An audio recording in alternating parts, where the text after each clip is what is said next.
오늘부터 이제 민수기 공부를 우리가 시작할 텐데, 제가 오늘 우연히 509장 찬미를 저희 집사람이 피아노 치는 소리를 듣고 멜로디가 듣기 좋아서 이제 같이 따라 가사를 보면서 불렀는데, 이 찬미의 내용이 오늘 한 주일 살아온 한 주일을 다 정리하는 것 같은 그런 생각이 들었어요, 노래를 부르면서.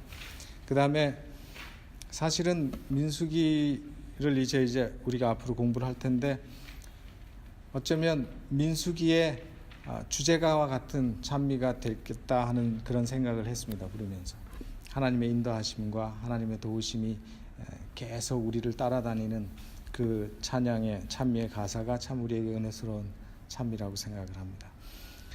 민수기를 우리가 이제 오늘부터 공부를 시작을 할 텐데, 시작하기 전에 성경 퀴즈를 좀 보겠습니다.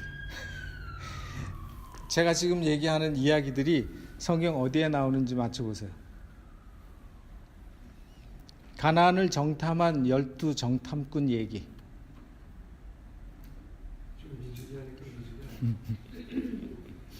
고라의 반역 어디에 나올까요? 구리뱀 사건, 발람 선지자의 얘기, 모세의 죽음, 아론의 쌍난 지팡이, 인구조사. 다 민수기에 나오는 건가요? 한 가지만 빼고. 한 가지만 빼고. 한 가지만 빼고 민수기에 다 나오는 얘기죠. 모세 죽음만 민수기에, 모세의 죽음은 신명기에 나오죠. 네. 네, 숫자 세는 게 민수기에 나오죠. 민수기에 여기서 민수기에 안 나오는 거는 모세의 죽음에 대한 얘기가 민수기에 안 나오고 신명기 끝에 나오죠. 그래서 오늘부터 민수기를 읽으면서 그 말씀의 교훈과 기별을 우리가 찾아보도록 그렇게 하겠습니다. 민수기라고 하는 민수기의 특징이 뭔가 하면 인구를 조사하고 조직하는 거예요. 그래서 제목이 민수기예요. 땅을 분배하고 숫자가 굉장히 많이 나오죠. 사람 숫자 치는 거, 그 다음에 조직하고 질서, 그러한 내용들이 굉장히 많이 나오는 내용이 민수기입니다. 그래서 민수기 할 때 민자가 백성민, 숫자가 수수, 기록할 기, 그래서 숫자를 기록한, 백성의 숫자를 기록한 책이 민수기예요. 영어 성경도 민수기가 뭐죠? 넘버스예요. 숫자예요. 그래서 민수기는 백성의 숫자를 계산한다는 의미로 시내산에서 제1차 인구조사를 합니다. 왜 시내산에서 제1차 인구조사를 하는지 아세요? 민수기 1장이 시내산에 있을 때예요. 시내산에서 1차 인구조사를 하게 되는데,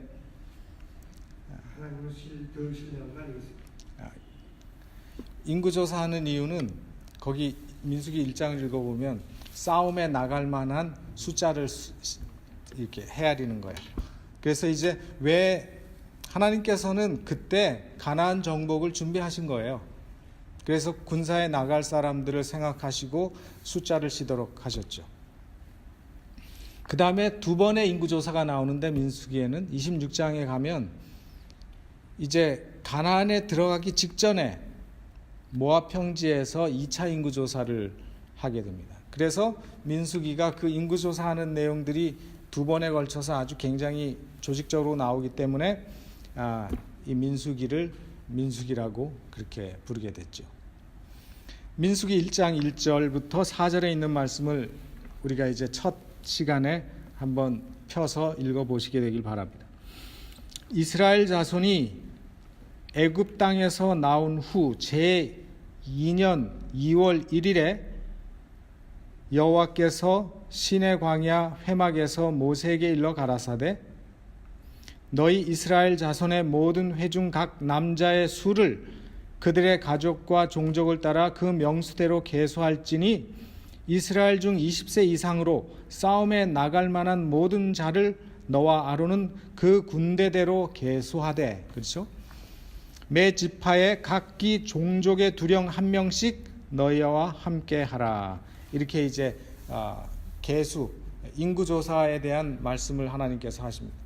출애굽하고 나서 2달 만에 이스라엘 백성들, 우리가 이제 지난 시간까지 출애굽기를 공부했기 때문에 대충 복습을 좀 하자면, 출애굽하고 나서 2달 만에 이스라엘 백성들이 어디에 도착하는가 하면 시내산에 도착을 합니다.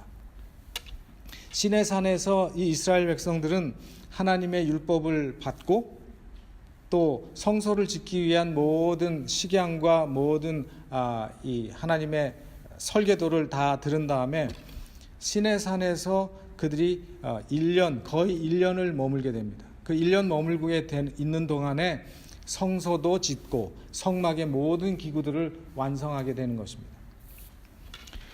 그래서 이제 그 다음에 이제 민수기가 그 다음부터 이제 민수기의 배경이에요. 그래서 민수기는 언제부턴가 하면 민수기 1장 1절에 나오는 것처럼 애굽에서 나온 지 제2년, 그러니까 1년 지나고 제2월 1일에 이제 민수기에 계수하라고 하는 하나님의 명령이 떨어진 것입니다. 그래서 이 민수기는 1장부터 마지막 장까지 얼마 동안의 기록인가 하면 거의 39년 동안의 기록이에요. 여러분들이 아시다시피 광야 생활 동안의 기록이죠. 그러니까 민수기 36장 13절에 보면은 이스라엘 백성이 여리고 맞은편 요단가 모압 평지에 도착, 진을 칠 때까지 그 시간이 얼마나 걸렸는가 하면 이 신명기서에 보면, 신명기 1장 3절에 보면 이제 신명기서가 시작하는 서에 보면은 제40년이라고 하는 것은 출애굽한 날로부터 40년이란 얘기죠. 40년 11월 그달 초 1일에 모세가 이스라엘 자손에게 여호와께서 그들을 위하여 자기에게 주신 명령을 다 고하였으니, 그러니까 모압 평지에서 이제 모세가 이스라엘 백성들에게 다시 한번 설교하는 그 내용이 신명기서의 내용이기 때문에 이 민수기는 바로 시내산에서부터 출발해서 그 다음에 40년 11월까지 거의 38년 몇 개월, 거의 39년 동안의 광야 생활을 기록한 역사가 바로 이 민수기라는 사실입니다. 여러분, 이 기간 동안에 얼마나 많은 일들이 있었겠어요? 38년 동안 1년 동안의 일도 얼마나 일이 많습니까? 그죠? 1년만 지나도 우리 인생에 얼마나 일이, 좋은 일, 나쁜 일, 뭐 이상한 일 얼마나 많아요. 근데 38년 동안 그 광야 생활을 통해서 얼마나 많은 일들이 있었겠습니까? 근데 그 많은 일들을 하나님께서 이 민수기에 다 기록할 수가 없으셨죠. 하지도 못했고, 그래서 모세가 그 모든 일을 기록에 남기지 못하고 중요한 몇 가지 사건들만 남겼어요. 그게 민수기예요. 그래서 이 민수기의 내용을 이렇게 보면 광야 생활을 가장 생생하게 세밀하게 묘사한 책이 민수기예요. 우리가 아시다시피 출애굽은 거의 이제 모세의 탄생부터 시작해가지고 출애굽할 때까지의 그 역사잖아요. 한 80년 동안의 역사, 80년 동안의 역사인데, 그 다음에 레위기는 한 2달 동안의 역사예요. 그건 뭔가 하면 모세가 시내산에서 하나님으로부터 받은 그 율법을 기록한 내용이 레위기예요. 그 다음에 민수기가 바로 그 후부터 이제 광야 생활 39년의 생활이죠.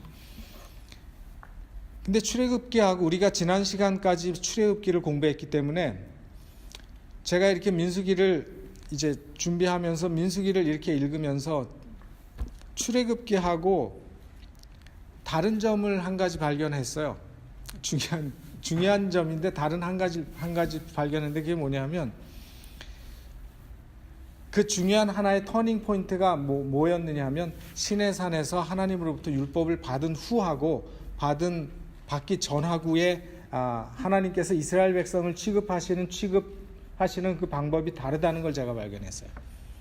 어떻게 다른가 하면 여러분, 시내산에서 하나님으로부터 언약을 받을 때 그 언약을 받고 이스라엘 백성들과 하나님 사이에 주거니 받거니 대화가 오갔잖아요. 그죠? 직접 하나님이 말씀하시고 직접 듣고 대답하고 듣고 이 일이 왔다 갔다 했잖아요. 그래서 하나님께서 너희가 이 모든 내가 너에게 준 이 모든 명령과 규례를 지키겠느냐 했을 때 그들이 아멘 했죠. 다 지키겠나이다, 순종하겠나이다 하고.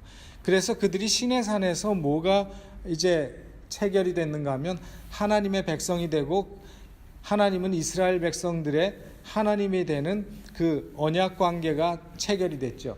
그것을 구약 성경의 어떤 책에서는 하나님과 이스라엘 백성들 사이에 어떤 혼인 관계처럼 표현하기도 했어요. 그래서 결혼한 것 같은 그런 관계가 된 거예요. 하나님은 이스라엘 백성들을 책임지는 책임자가 되시고 이스라엘 백성들은 그 하나님의 인도를 따라가는 그분의 백성이 되기로 그렇게 서로 약속을 철통같이 한 거죠. 그런데 그 일이 있기 전에는, 시내산 언약이 있기 전에는 이스라엘 백성들이 출애굽하고 1년 동안 몇 달 동안 출애굽해서 올 동안에 많은 일들이 있었잖아요. 그죠? 출애굽기에 보면 물 없다고 불평해, 배고프다고 불평해, 뭐 힘들다고 불평해, 뭐 불평 많이 했죠. 근데 하나님께서 그 불평할 때마다 한마디 말씀 안 하셨어요. 야단도 안 치셨고 처벌도 안 하시고 그냥 그대로 들어주셨어요. 제가 출애굽기 그때 말씀하면서 그런 말씀을 드렸던 기억이 있어요. 하나님께서 어떻게 그렇게 불평하는데도 그 백성들한테 야단 한 번 안 치고 한마디 잔소리 안 하시고 그렇게 해달라는 대로 다 해주셨을까? 근데 시내산에 언약을 하고 난 다음부터는 달라졌어요. 그것을 우리가 출애굽기에서 어디서 보았죠? 금송아지 사건에서 봤죠. 금송아지 사건을 하나님께서 처리하시는 그 과정을 우리가 지난 주까지 보지 않았습니까? 그래서 하나님께서 그들의 잘못에 대해서 분명히 심판하시고 그들이 한 행위에 대해서 분명한 책임을 지도록 하나님께서 하셨어요. 그 일이 민수기에서는 계속 일어날 것입니다. 그러니까 이 말은 뭔가 하면 하나님께서 이스라엘 백성들과 이제 결혼 관계, 언약 관계에 들어가신 이후부터는 그 백성들에게 그들의 행동과 그들의 선택에 대해서 책임을 지도록 하나님께서 그 책임을 물으시기 시작했다 하는 그런 뜻이에요. 그래서 그 이스라엘 백성들이 그렇게 대우가 달라지고 그것 때문에 우리가 성경 민수기를 읽을 때 어떻게 하나님이 이렇게 자꾸 야단치고 이렇게 힘들게 하실 수가 있을까? 그렇게 말하는 사람들도 있어요. 근데 이스라엘은 하나님과 결혼한 사람과 같은 거예요. 그 언약이라고 하는 것이 신랑이 하나님이고 결혼 서약을 하고 신실하게 결혼 서약을 지키겠다고 모든 사람 앞에서 서약한 사람이 누군가 하면 이스라엘 백성들이에요. 근데 그 이후에 하나님과 이스라엘 백성들과의 사이의 관계가 별로 순탄치 못했어요. 여러분들도 아시다시피 행복하게 보이지 않았죠. 이스라엘 백성들은 끊임없이 반역하고 지도자에게 도전했고 그런 백성들에게 불이 내리고 처벌하시고 불뱀도 오고 땅이 갈라지고 뭐 이런 일들이 계속 이스라엘 백성들에게 일어나고 그 처벌이 됩니다. 근데도 하나님은 끝까지 당신의 언약에 신실하셨고 이런 불신실한 신부를 내버리지 않았다는 사실입니다. 중요한 포인트는 뭔가 하면 하나님께서 이스라엘 백성들을 한 나라로 선택하시고 이스라엘 백성들을 가나안까지 인도하시기 위해서 하나님께서 그 백성이 생존할 수 있도록 끝까지 책임을 지셨다는 얘기예요. 이스라엘 백성들의 반역과 불순종은 그 백성이 그 광야에서 다 멸절되고도 남을 만큼의 반역과 불순종의 행위들을 했어요. 그런데 하나님께서 그 백성들을 끝까지 참으시고 지키시고 그 백성들을 책임져 가셨다고 하는 사실을 우리는 민수기를 통해서 볼 수 있어요. 그 과정이 굉장히 힘들었어요. 이스라엘 백성들의 입장에서도 힘들었을지 모르지만 하나님의 입장에서 굉장히 힘들었어요. 그걸 어떤 면에서 생각하면 그런가 하면 결혼한 부부 관계에서 한번 생각을 해보시면 그래요. 신랑은 굉장히 신실한데 신부는 끊임없이 문제를 일으키는 것입니다. 근데 끊임없이 신랑은 그 신부를 기다리고 책임지고 또 싸매주고 또 기다리고 또 싸매주고 또 용서하고, 그것이 끊임없이 반복됐어요. 아마 이스라엘 백성들이 애굽에 계속 있었으면 이스라엘 백성들은 자신들의 정체성을 완전히 잃어버렸을 거예요. 그들은 하나님, 자기들이 아브라함의 후손이고 이삭의 후손이고 야곱의 후손이라고 하는 그 모든 것들, 그 정체성을 완전히 잃어버렸을 것입니다.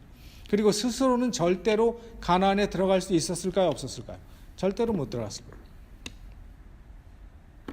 그들은 하나님을 믿고 따르든지 아니면 멸절되든지 그것 둘 중에 하나였어요. 그런데 하나님의 신실함 때문에 그 백성이 살아남아서 가나안까지 갈 수 있었다는 사실입니다. 저는 이런 민수기의 말씀을 전체를 이렇게 쭉 보면서 오늘날 우리가 사는 우리의 모습도 하나도 다를 것이 없다는 사실을 제가 알게 됐습니다. 우리가 사는 이 세상도 마찬가지라는 사실입니다. 이 세상 속에서 우리는 그 옛날 이스라엘 백성들이 경험한 똑같은 문제들을 가지고 살아가고 있어요. 하나님께서 우리를 애굽에서 이끌어내지 않으면 우리는 우리가 누구인지도 모른 채 이 세상에서 그냥 살다가 죽어갈 사람들이었습니다. 그런데 하나님께서 우리를 이끌어내셨어요.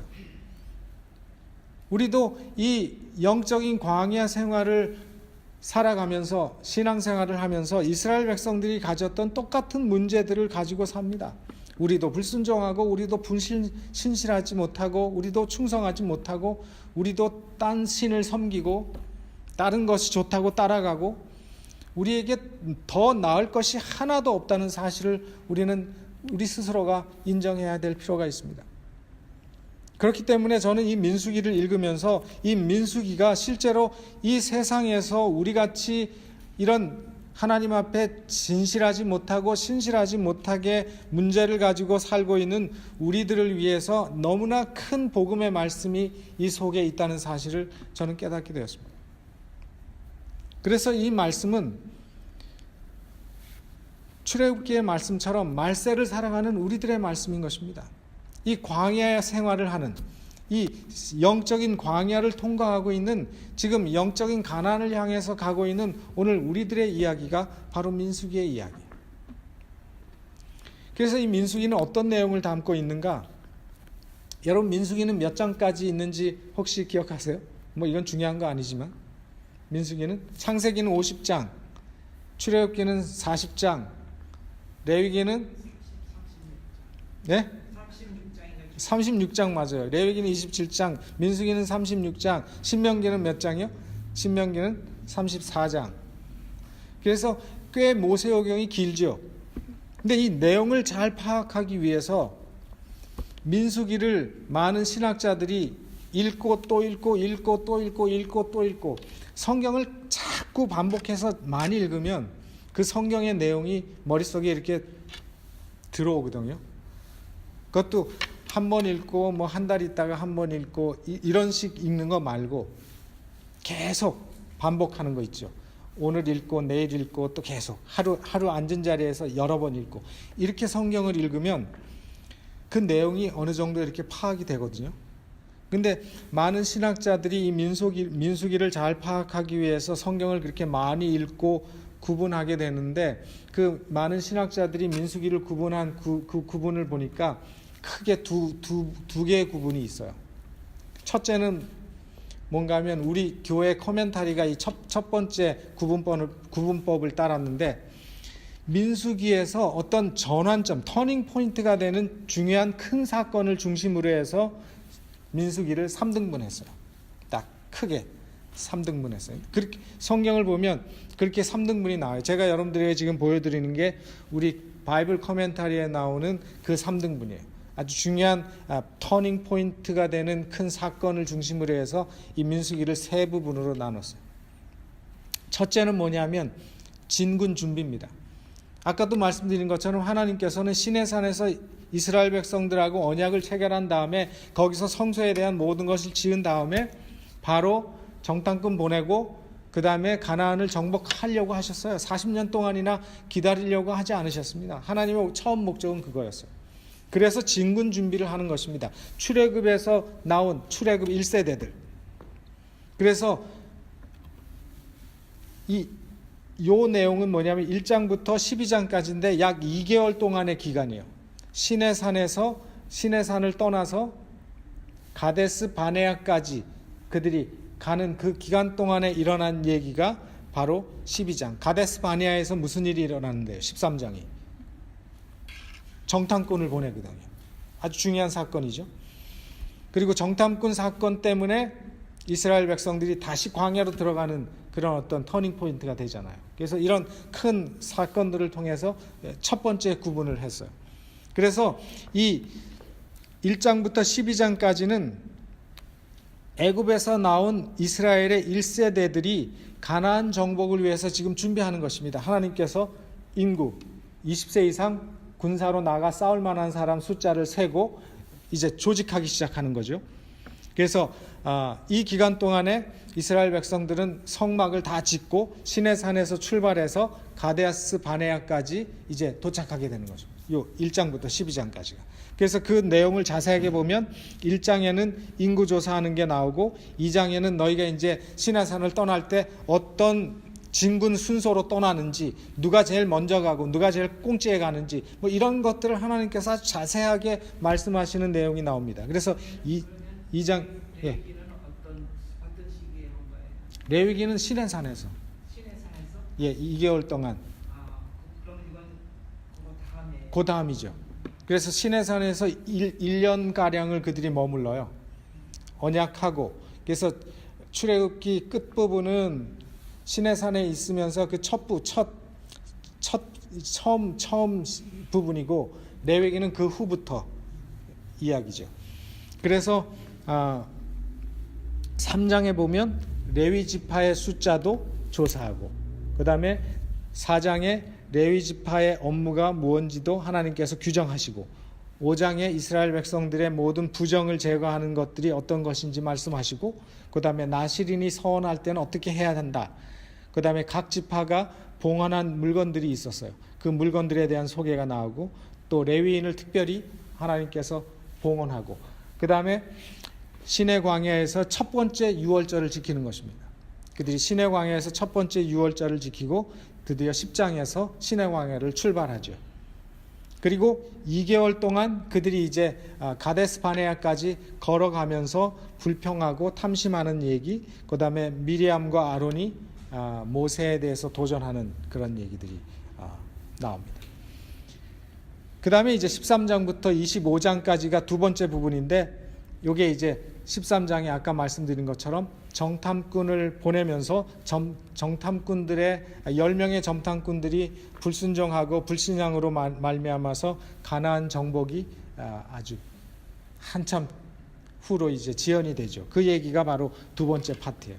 그래서 광야에서 방랑 생활하는 38년 동안의 얘기가 13장부터 24장까지예요. 그러니까 요 기간 동안이 38년 동안의 이야기를 요 몇 장에 걸쳐 11장에 요약한 거예요. 그죠? 38년이 이 11장 속에 다 있는 겁니다. 언제 이런 일들이 일어났는지 우리는 잘 알 수 없지만 그 38년 동안 중요한 사건들 이 11장까지의 내용이 소개되어 있어요. 그래서 이 두 번째 파트는 38년 동안 광야 방언, 다시 광야로 들어간 다음에 다시 가데스 바네아에 집결하고 모압 평지까지 행군하는 그 과정까지의 시기의 내용이 바로 13장부터 25장까지 나옵니다. 그 사이에 바알과 발람, 이제 그쪽 모압 평지까지 가는 그 길 속에 발락과 발람 선지자 얘기가 나오죠.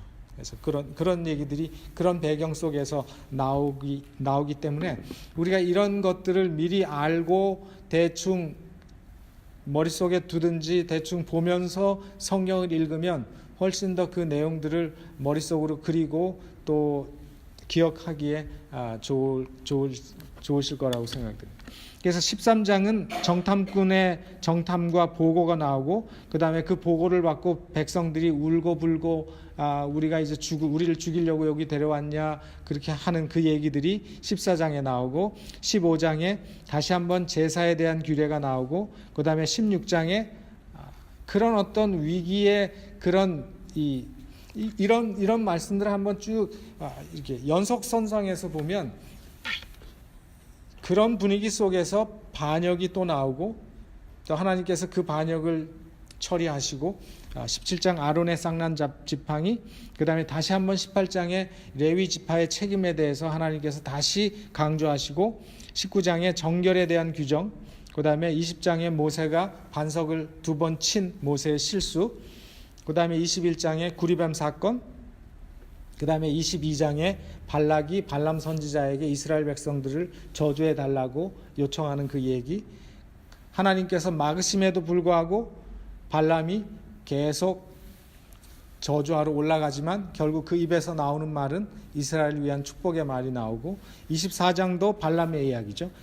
네 번째 그가 이제 그 발락의 부탁을 받아서 산에 올라가는 얘기. 그 다음에 그 일로 인하여 25장에 이스라엘 백성들이 바알보올을 음란하게 섬김으로 말미암아 연병이 오고 그걸로 인해서 수많은 사람이 죽었다 하는 얘기가 25장에 나옵니다. 그리고 그 다음에 이제 26장부터 36장까지 10장이 뭐냐면 이제는 세대가 완전히 바뀌어요. 그래서 1장부터 25장까지는 출애굽 1세대들의 얘기예요. 그리고 26장부터 출애굽 2세대들의 얘기가 나오기 시작합니다. 그래서 출애굽 26장에 출애굽 2세대들이 모압 평지에 모여서 두 번째 이제 가나안 정복을 위해서 군사의 수를 계수하고 가나안 정복을 위해서 준비하는 일이 바로 26장부터 나오게 되는 것입니다. 그래서 이 세 번째 부분은 가데스에서부터 모압 평지, 이제 바로 가나안 땅으로 들어가기 직전까지 그곳에서의 까지 이야기들을 하고 있습니다. 그래서 26장부터 27장까지는 2세대들의 숫자를 계수하고, 28장부터 30장까지는 예배에 대해서 하나님께서 재교육하십니다. 절기와 서원은 너희가 어떻게 해야 되는지. 그 다음에 31장에 미디안이 멸망하고 32장에 요단 동편 땅을 분배하기 시작합니다. 그 다음에 광야 여정을 33장에 보면 어디 거쳐서 우리가 이렇게 왔다라는 것을 요약을 해서 썼고, 그 다음에 요단 서편 땅을 이제 분배하는 것 계획, 그 다음에 35장에 레위인의 성과 도피성에 대한 얘기가 나오고, 그 다음에 마지막 36장에 여자의 그 재산 상속법에 대한 슬로브앗의 딸들 이야기가 나옵니다. 유명한 딸. 그래서 이 모든 것들이 민수기에서 특별한 하나님의 뜻에 의해서 기록된 내용들이에요. 그렇지 않겠습니까, 여러분? 38년 동안에 아까도 말씀드린 것처럼 얼마나 많은 일들이 있었겠어요. 근데 하나님께서 모세를 통해서 요 얘기들만 기록하게 하셨어요. 요 얘기들만 기록하셨어요. 근데 이 내용들을 이제 현대 신학자들이 이렇게 보니까 그 히브리어로 기록된 민수기의 내용이 굉장히 이렇게 잘 되어 있다는 사실을 발견하게 됩니다. 그 말은 뭔가 하면, 이제 두 번째 이 민수기를 구본하는 거는 크게 둘로 나누는데, 그 크게 둘로는 어떻게 나누는가 하면 1장부터 25장까지 나누고 26장부터 36장까지 나누는 거예요. 그 말은 뭔가 하면 첫 부분은 9세대에 대한 얘기예요. 1세대. 불순종과 반역의 역사를 가진 애굽에서 태어난 1세대에 대한 얘기가 1장부터 25장까지고, 그 다음에 25장부터 36장까지가 가나안 정복을 위해서 이제 새롭게 준비되는 2세대들, 신세대들이 소망을 가지고 그들이 이제 정복을 위해서 준비하는 내용이 두 번째 파트라는 거예요. 근데 이것은 뭘 기준으로 해서 둘로 나눴는가 하면 지금 말씀드린 것처럼 인구조사를 기준으로 해서 둘로 나눴어요. 물론 그 인구조사는 세대 차이죠. 그래서 1장의 인구조사, 그 다음에 26장의 인구조사, 39년이 지난 다음이죠. 그래서 1세대 애굽에서 출애굽해서 나온 모든 첫 세대들이 다 죽은 후에 이제 광야에서 태어난 그 2세대들, 가나안에 들어갈 그 백성들의 수를 조사하는 것입니다. 그리고 이 구분을 통해서 민수기를 둘로 딱 쪼개놓고 내용을 비교해 보니까 1장에서 25장까지의 내용하고 26장에서 36장까지의 내용의 양적인 면은 같지 않죠. 그죠? 1장부터 25장이고 26장부터 36장. 여기는 25장이고 여기는 10장밖에 안 되지만 그 내용을 이렇게 딱 두 개로 쪼개놓고 비교해 보니까 시간적으로는 이것은 39년 동안의 얘기고 요거는 한 6개월 동안에 일어난 일인데 내용 면에서는 서로 딱 대칭 비슷하게 연결이 되어 있다는 거예요. 많은 그 구약 성경에 그다음에 요한계시록의 그런 구조가 이렇게 딱 대칭 대구법으로 된 것처럼 이 민수기도 그런 내용의 구조를 가지고 연결이 되어 있다는 거예요. 예를 들면 이런 거죠. 1장의 12지파 계수, 26장의 12지파 계수, 3장의 레위지파 계수, 26장의 레위지파 계수. 물론 내용 면에서는 축약됐죠. 왜냐하면 분량이 작으니까. 그 다음에 5장 여자를 포함하는 것에 대한 합법적인 논평, 27장도 여자를 포함하는 것에 대한 합법적인 논평, 그 다음에 6장 서원에 관한 율법, 30장 서원에 관한 율법, 7장 15장 헌금에 대한 리스트와 법들, 그 다음에 28장 29장 똑같아요. 헌금에 대한 리스트와 법들. 제가 이거를 쭉 너무 길어서 제가 다 여러분들에게 다 보여드리지 못하고 그게 다 끝까지 있어요. 1장부터 25장까지 26장부터 36장까지 서로 다 이렇게 같은 내용이 똑같이 반복되고 있는 거예요. 그것은 뭔가 하면 하나님께서 구세대들에게도 주신 똑같은 기회와 똑같은 하나님의 말씀의 교훈이 신세대들에게도 똑같이 공평하게 다 주셨다는 거예요. 그래서 그들로 하여금 준비하도록 하셨고 그들로 하여금 그 말씀에 따라서 그들이 반응하도록 기회를 주신 거예요. 그래서 재미있는 거는 제가 이걸 쭉 보면서 40년 동안 광야에서 방황하고 시간을 보내고 1세대들 다 죽고 다시 돌아온 곳은 처음 인구조사한 그곳에 왔어요. 그렇잖아요, 그죠? 이렇게 13장에서 다시 광야로 들어갔다가 38년 동안 39년 동안 광야에서 헤매다가 다시 왔는데 거기서 인구조사했어요. 뭐만 바뀌었어요? 사람만 바뀌었어요. 돌고 돌아서 그 자리에 왔습니다. 전 이걸 보면서 결국 우리도 같은 경험을 하고 있다는 것을 저는 발견하게 됐습니다. 그 시대의 사람이나 오늘 우리들이나 하나님의 백성으로서 가는 믿음의 여정은 똑같아요. 그리고 우리들도 그들과 거의 비슷한 경험을 하고 삽니다. 우리가 불순종하고 우리가 반역하고 우리가 대들고 우리가 그렇게 할 때에도 하나님은 우리에게 끝까지 우리의 필요를 채워주셨고 물을 주셨고 먹을 것을 주셨어요. 고기가 먹고 싶다고 할 땐 고기를 실컷 먹게 하셨어요. 우리에게 끊임없이 희망을 주셨어요. 하나님은 끊임없이 우리에게 희망을 주시고 끊임없이 선하게 인도하여 구원하시기를 원하신다는 사실입니다. 저는 그 사실 때문에, 그 하나님이 있기 때문에 우리가 용기를 가질 수 있다는 것입니다. 지금 내 형편이 이렇다 할지라도, 지금 내가 하나님 앞에 의롭지 못하다 할지라도 그런 하나님이 계시기 때문에 우리에게는 아직은 희망이 있고 소망이 있다는 것입니다.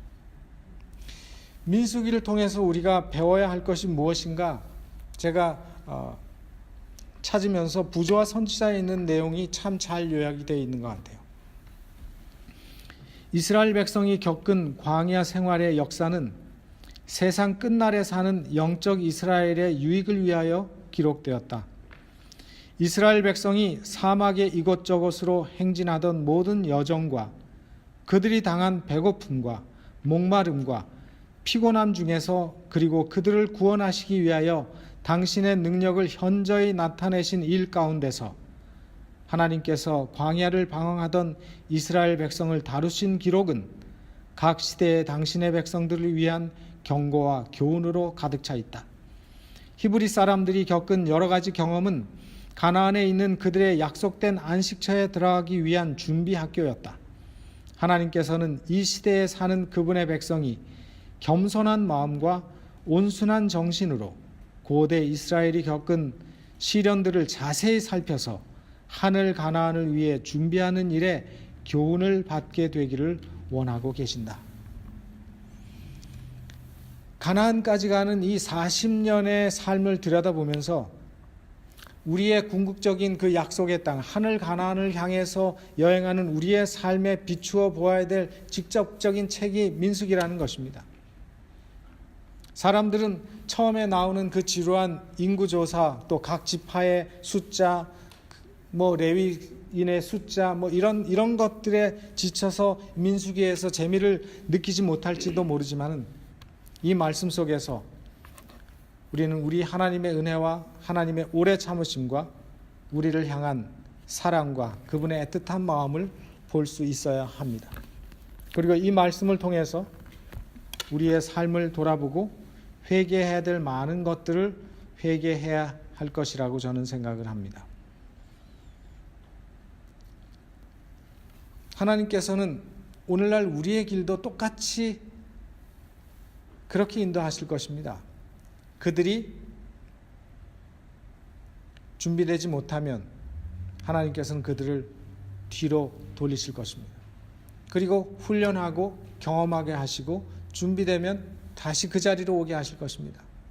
우리가 그 자리에 있다고 하는 것은 아직도 우리가 준비되지 못했다고 하는 것에 대한 반증이라고 볼 수가 있는 것이죠. 그래서 이런 민수기의 전체적인 내용을 우리가 오늘 이 시간에 파악하면서 이제 민수기를 공부할 그런 마음의 준비들을 하시게 되길 간절히 바랍니다. 민수기는 히브리 성경에서 민수기가 아니에요. 히브리 성경의 제목은. 히브리 성경의 민수기 첫 구절은 우리 한국 번역의 성경과 달라요. 다르죠, 물론. 그래서 히브리 성경에서 민수기의 제목은 뭐냐면 베미드바르예요. 베미드바르예요. 베미드바르. 그 말이 무슨 뜻인가 하면 광야에서라는 뜻이에요. 그 민수기의 히브리 성경의 제목은요, 광야에서예요. 원래 히브리 성경은 그 제목이 광야에서였는데 70인역 성경이 번역될 때 그 번역하던 사람이 이거를 숫자 치는 게 많으니까 넘버 민수기로 해가지고 그때부터 이제 영어 성경에 한국 성경이 다 민수기가 됐지, 원래 히브리 성경의 제목은 광야에서예요. 또 특별히 민수기에서 우리가 눈여겨보아야 될 것은 뭔가 하면 하나님의 품성에 대한 내용이에요. 민수기 속에 하나님의 선하시고 오래 참으시고 우리를 향해서 돌보시고 사랑하시는 그분의 품성이 민수기 속에는 굉장히 많이 녹아져 있습니다. 그 하나님의 품성을 우리는 민수기를 통해서 많이 볼 수 있게 되기를 간절히 바랍니다. 이 얘기만 하고 제가 민수기 오늘 첫 시간을 마치려고 합니다. 이스라엘 항구 도시 그 하이파라고 하는 데 가면 가이사라 바로 위에 보면 하이파라고 하는 그 현대식 항구 도시가 있거든요. 그 하이파에 가면 작은 해양 박물관이 있습니다. 근데 그 해양 박물 아주 작은데 요만한 것 조그만 것들 전시되어 있는데 굉장히 큰 전시물이 하나 있어요. 그게 뭔가 하면 오래된 여객선이 무태 올라와서 이제 전시가 되어 있는데 그 오래된 여객선의 이름이 뭐냐면 여객선의 이름들이 있잖아요. 그 여객선의 이름이 히브리 말로 아프알피세라는 이름이에요. 이 이름이 뭐냐면 이름이 뭔지 우리가 전혀 짐작도 안 가잖아요. 이 이름의 뜻이 뭐냐면 아프알피세라는 이 히브리 말의 뜻이 뭐냐면 그럼에도 불구하고. 재밌는 제목이죠. 배 이름이 그럼에도 불구하고 호예요. 뭐 우리 한국 배들은 뭐 희망호, 그죠?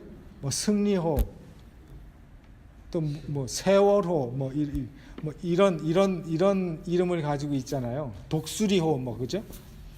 근데 오래된 여객선 이름이 그럼에도 불구하고 호예요.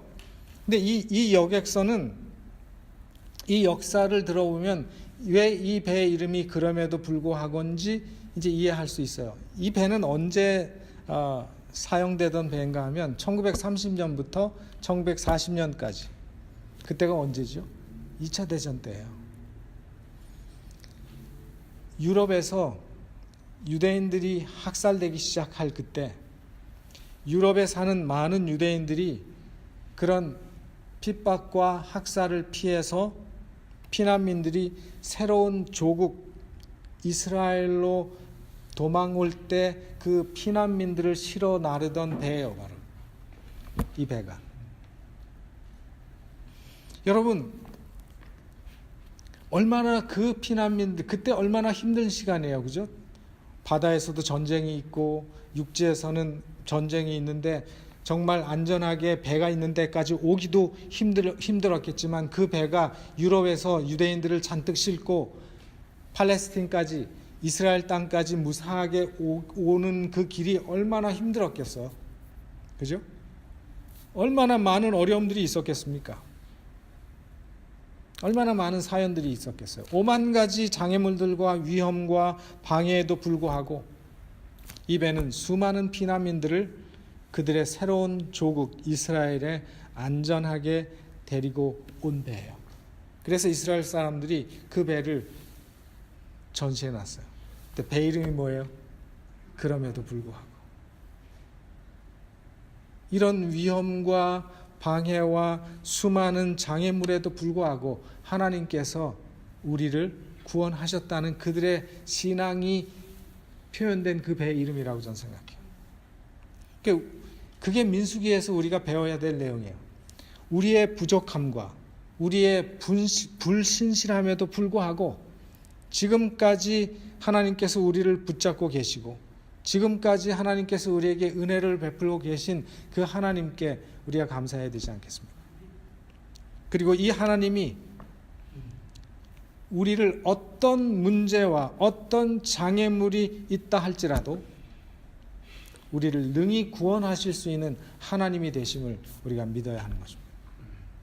그래서 그 하나님이 우리가 민수기 속에서 만나고 민수기 속에서 찾아야 될 그 하나님입니다. 그래서 우리가 개인적으로도 민수기를 읽으시고 또 읽으시면서 부조와 선지자 함께 읽으시고 그렇게 하면서 개인적으로 하나님의 은혜를 많이 경험하시고 받게 되는 그런 민수기 공부 시간이 되시기를 간절히 바라면서 말씀을 마치겠습니다.